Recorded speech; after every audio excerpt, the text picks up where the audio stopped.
में हमने डिस्कस करना है क्या लेक्चर 2 में हमने जो एक्सपेंशन करनी है एसिम्प्टोटिक एक्सपेंशन करनी है गवर्निंग इक्वेशन के लिए, तो हम वो करते हैं। देखिए यहाँ पे आपने पहले हमने टी को डिफ़ाइन किया हुआ है। ये आपकी टी हो गई, ये आपकी टी हो गई और ये आपकी कैपिटल आई हो गई। ये जो कैपिटल टी है ये कुछ इस तरह से डिफ़ाइन है, t equal to t not plus epsilon t i one x t plus t not y t. और ये जो कैपिटल आई है ये इक्वल होता है b v t not plus epsilon, और ये टर्म आपको याद होने चाहिए, ये मैंने डिफ़ाइन किया। अब ऑर्डर 1 तक हम इसको डिफ़ाइन कर रहे हैं, ठीक है, और ऑर्डर 2 को स्किप कर रहे हैं। आगे देखें, आगे हमने अब ऊपर वाला इक्वेशन लिया, इक्वेशन 1 जिसको हमने नाम दिया था। अब देखिए इसके पहले सबसे पहले कौन से साइड को लेते हैं, लेफ़्ट हैंड साइड को ले लेते हैं। ये मैंने लेफ़्ट साइड लिया।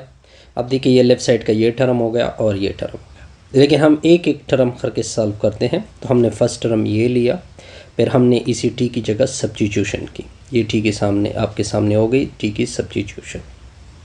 अच्छा, ये टी की मैंने सब्स्टिट्यूशन की, फिर मैंने डेरिवेटिव इसके ऊपर अप्लाई की है। तो आप देख सकते हैं कि ये मैंने डेरिवेटिव अप्लाई की, तो कुछ इस तरह से रिज़ल्ट आपके सामने।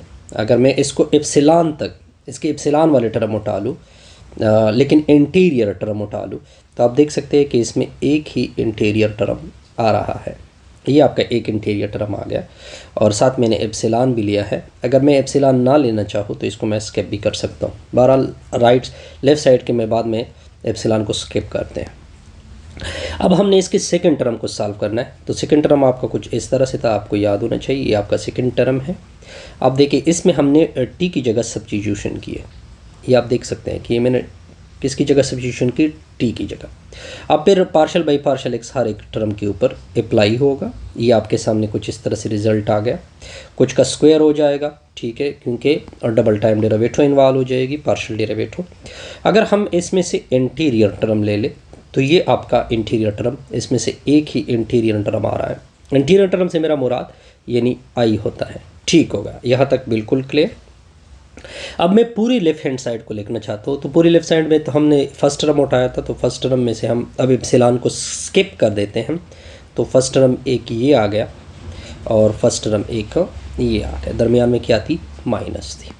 अब हम इसी तरह राइट साइड को उठा लेते हैं। ये देखिए ये आपका राइट साइड है, ये आप देख सकते हैं, ये आपका राइट साइड मैंने उठा लिया इक्वेशन नंबर 1 का। पहले फिर हम इसके लिए आई डिफ़ाइन कर देते हैं, और साथ साथ क्या डिफ़ाइन करते हैं, बी वी टी। आई आपका कुछ इस तरह से डिफ़ाइन है। ये आपकी आई हो गई, ये आपकी आई हो गई, ओके जी।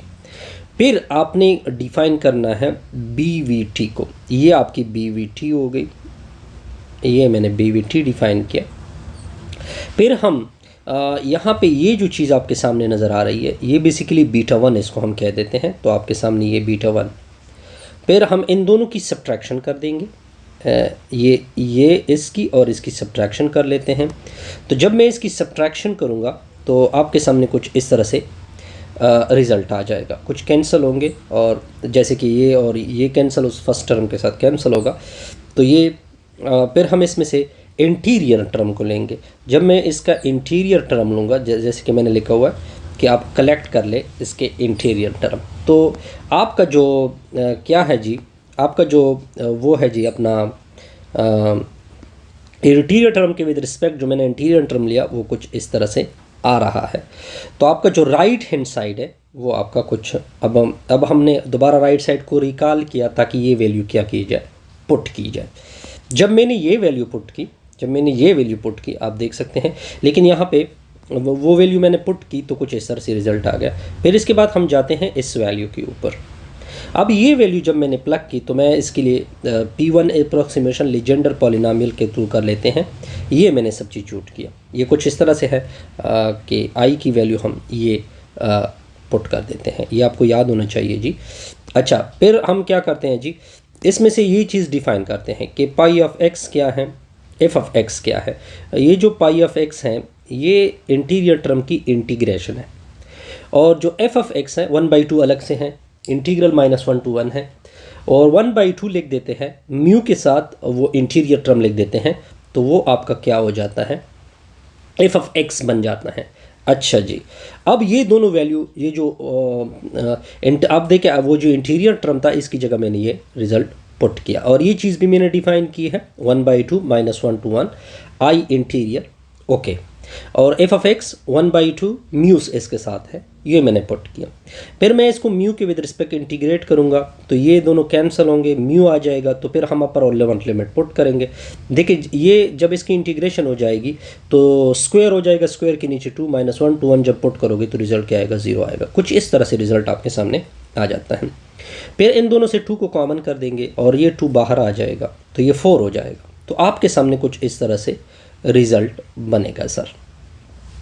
अब क्या करते हैं, अब टोटल इक्वेशन को लिख देते हैं कि टोटल इक्वेशन हमारा किस तरह बिहेव करेगा। टोटल इक्वेशन देखिए, टोटल इक्वेशन क्या था, एक लेफ्ट साइड था वो मैंने लिखा और दूसरा इसका राइट साइड था वो मैंने लिखा। ये आपके सामने इक्वेशन हो गया। इससे हमारी ये वीडियो क्या होगी, कंप्लीट होगी। नेक्स्ट इसके पार्ट नंबर 3 को देखते हैं।